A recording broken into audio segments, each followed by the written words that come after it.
ओम आतरिघ्नोति हविष्कृतिं प्रांचम कृणोति अध्वरम होत्रादेवेषु गच्छति।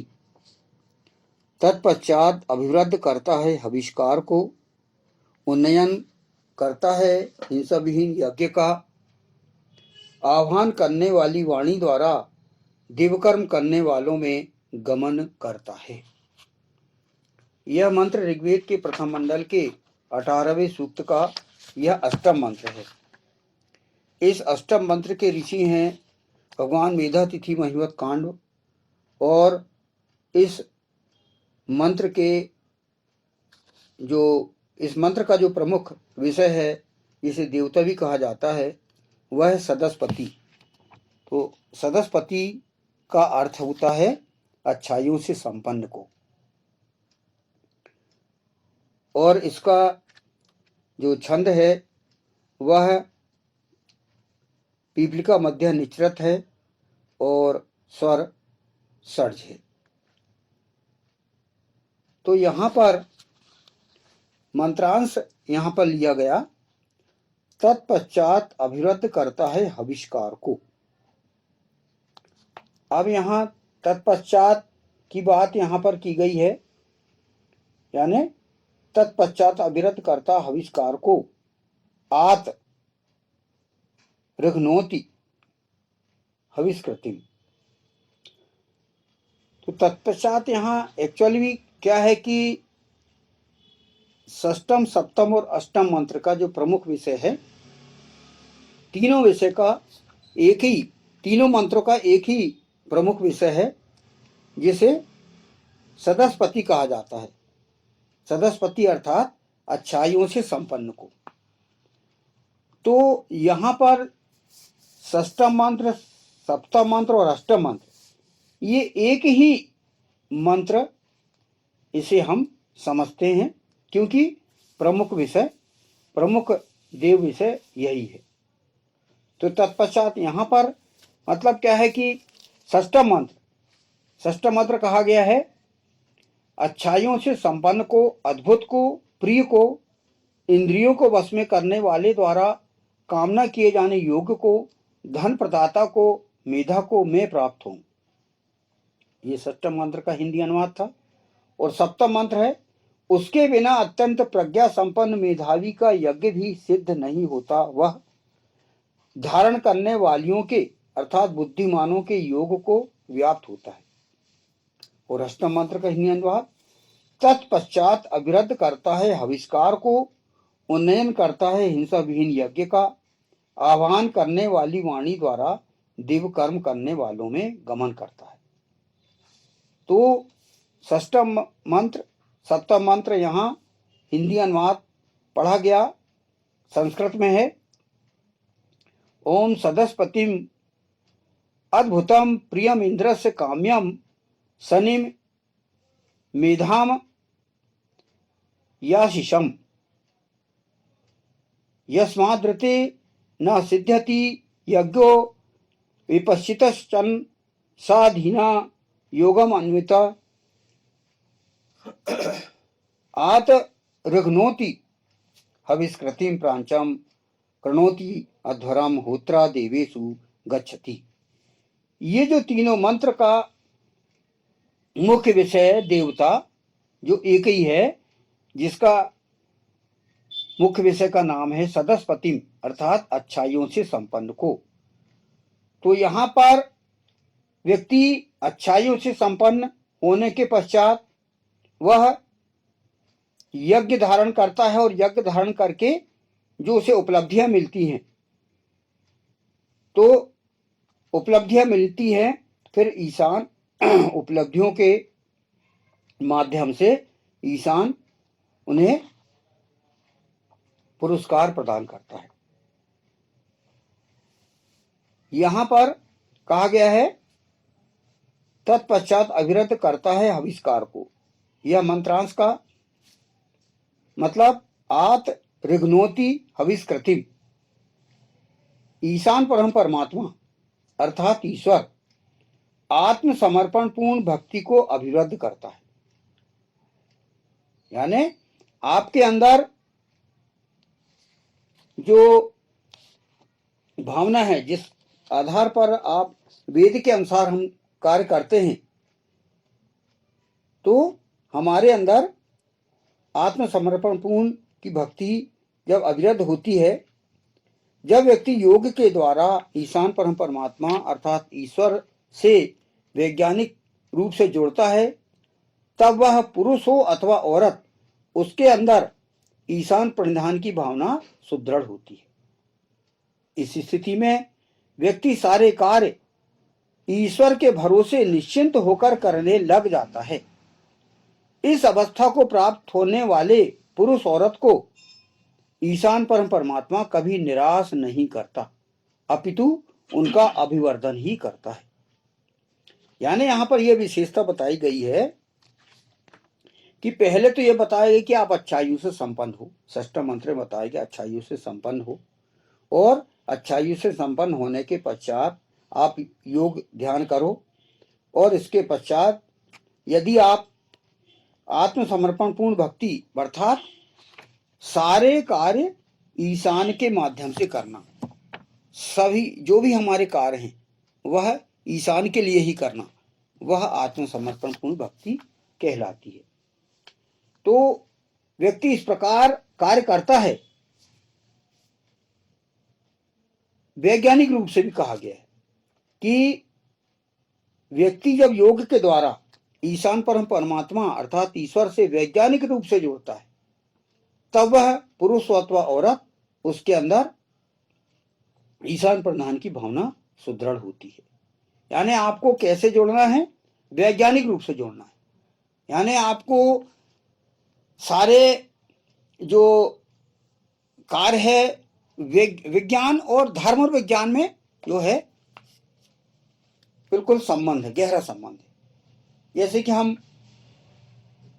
प्राणायाम करते हैं तो हम वैज्ञानिक रूप से जोड़ते हैं, हमारे अंदर ईशान से जुड़ने की भावना पाई जाती है और हम शक्तिमान संपन्न होते हैं। और जब हम ईश्वर के वेद को एक श्रद्धा के अनुसार तो चलना ही है, मतलब श्रद्धा और मेधा दोनों की भावना को लेके हमें पढ़ना है वेद को। यानी हमको बुद्धि के लिए प्रेरण लेना है और उसके अनुसार कार्य करना है। तो हम अपने शरीर में जो आध्यात्मिक शक्ति जागृत होगी और फिर हम जो उपलब्धि प्राप्त करेंगे, उससे व्यक्ति को जो है खुशी होती है और वह आगे अपना कार्य अच्छे से पुनः प्रारंभ करता है। तो सबसे पहले कार्य क्या करना चाहिए कि हमारे सारे कार्य हम वेद के अनुसार करें, वेद आचरण हमारा जो है वेद के परिप्रेक्ष्य में करें हम, और फिर हम अपना जीवन को ये बनाएं कि हमारा जीवन ईशान के लिए है। हम जो भी कर रहे हैं हम ईशान के लिए कर रहे हैं। तो उसी को यज्ञ कहा गया है, क्योंकि यज्ञ से देवम वित्तुजम कहा गया है कि यज्ञ का देव है तो वो ईश्वर ही है, ईशान ही। उसी को ही हमें समर्पित होकर सारे कार्य करना है। इस भावना से हम यदि करें तो हमें ईशान पुरस्कृत करता है।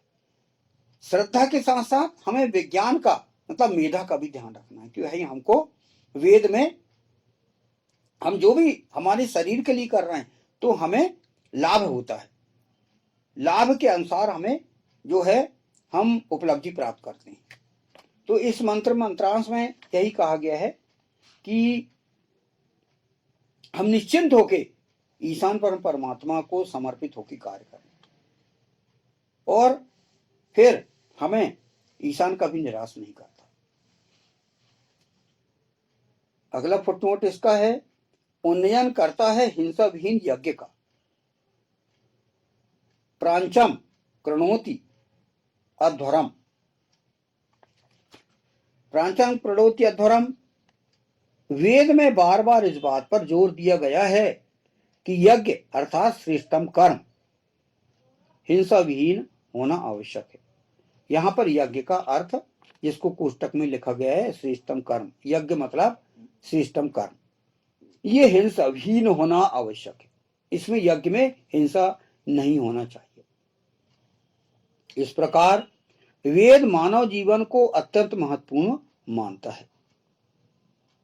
हमारे जीवन में व्यक्ति की जान सबसे महत्वपूर्ण है, वह कीमती है। किसी को हम हत्या के लिए कभी किसी को प्रेरित ना करें और ना ही कभी किसी की हत्या करें। हत्या बिल्कुल किसी की नहीं करना चाहिए। धर्म के नाम पर किसी भी प्रकार की हिंसा का समर्थन वेद नहीं करता। धर्म के नाम पर आपको बिल्कुल हिंसा नहीं करना है। वर्तमान समय में इस पर विशेष रूप से ध्यान दिए जाने की आवश्यकता है, क्योंकि विश्व में धर्म के नाम पर अकारण ही अनेकों निर्दोष लोगों की हत्या कर दी जाती है। हम देख रहे हैं कितने घटनाएं हो रही हैं जो कि धर्म के नाम पर व्यक्ति हत्या करते चला जा रहा है। वो कहता है कि मैं हत्या करूंगा तो मुझे स्वर्ग मिलेगा मुझे, तो ऐसी बात नहीं है। इसी कारण मनुष्य विभिन्न प्रकार की अंतहीन समस्याओं में ग्रस्त है। क्यों? क्योंकि निर्दोष लोगों की वो हत्या कर रहा है। निर्दोष लोगों की हत्या करना व्यक्ति जो है, एक तो पाप कर्म है। ईशान परमात्मा यहाँ पर विश्व में जो हत्याएं हो रही हैं और जो अंतहीन समस्याओं में ग्रस्त हैं लोग, इसी कारण ग्रस्त हैं। और ईश्वर ऐसे लोगों को कोई सुख शांति समृद्धि प्रदान नहीं करता। तो ये यहां पर कहा गया कि भाई हिंसा वर्जित है। अगला इसमें फुटनोट है, आह्वान करने वाली वाणी द्वारा दिव्यकर्म करने वालों में गमन करता है। होत्रा देवेशु गच्छति। होत्रा देवेशु गच्छति, वेदानुसार दिव्यकर्म करने वालों को ही ईशान परमात्मा प्राप्त होता है। ईशान की वाणी वेद आह्वान करने वाली है। व्यक्ति को कौन सा कर्म दिव्यकर्म है और कौन सा नहीं है, इसका निर्धारण वेदानुसार ही करना चाहिए। अपने मन से अपने कर्म को दिव्यकर्म मानने पर हमें सफलता प्राप्त ही हो, यह कोई आवश्यक नहीं है। यानी हम अपने मन से कोई कार्य कर रहे हो तो उसमें सफलता प्राप्त हो रही हो, यह कोई जरूरी नहीं है। हम इसलिए हमें वेद से ही प्रेरणा लेके हमें कार्य करना है।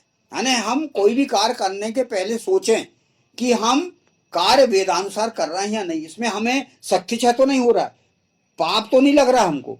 हमें ऐसे कार्य करना है जिससे हमें पुण्य प्राप्त हो और हम शक्तिपात हो, और शक्तिपात प्राप्त होगा तो हमारा भोग चक्र बढ़ेगा, भोग चक्र बढ़ेगा तो हम सफलता प्राप्त करेंगे।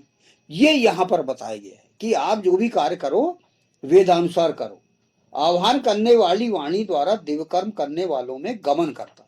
तो आप गमन करते देखो कि यार काम मेरा जो है सही है, हो रहा है कि नहीं हो रहा। इसलिए ईशान सुबह शाम कहता है कि आप वेदाध्ययन करो। श्रद्धाम प्रातः हवम महे श्रद्धाम, शाम को भी और सुबह भी आपको वेदाध्ययन करना है। यानी आप ब्रह्म स्तवन और विष्णु स्तवन दोनों करिए, वेद के टच में रहिए। हम जो है जिस प्रकार न्यूज के टच में रहते हैं, समाचार पत्रों के टच में रहते हैं, उसी प्रकार हम वेद के टच में। इसलिए ईशान ने बिल्कुल अनिवार्य कर दिया है कि सुबह भी वेद के टच में रहो, शाम को भी, ताकि हमारा मस्तिष्क वेदानुसार बना रहे और उसमें हम आचरण करते रहे। ये यहाँ पर प्रमुख बात कही गई। तत्पश्चात अविरत करता है हविष्कार को, उन्नयन करता है हिंसा विहीन यज्ञ का, आह्वान करने वाली वाणी द्वारा दिव्यकर्म करने वालों में गमन करता है। ओम आत्रिघ्नोति हविष्कृतिम प्रांचम कृणोति अध्वरम होत्रा देवेशु गच्छति। ओम।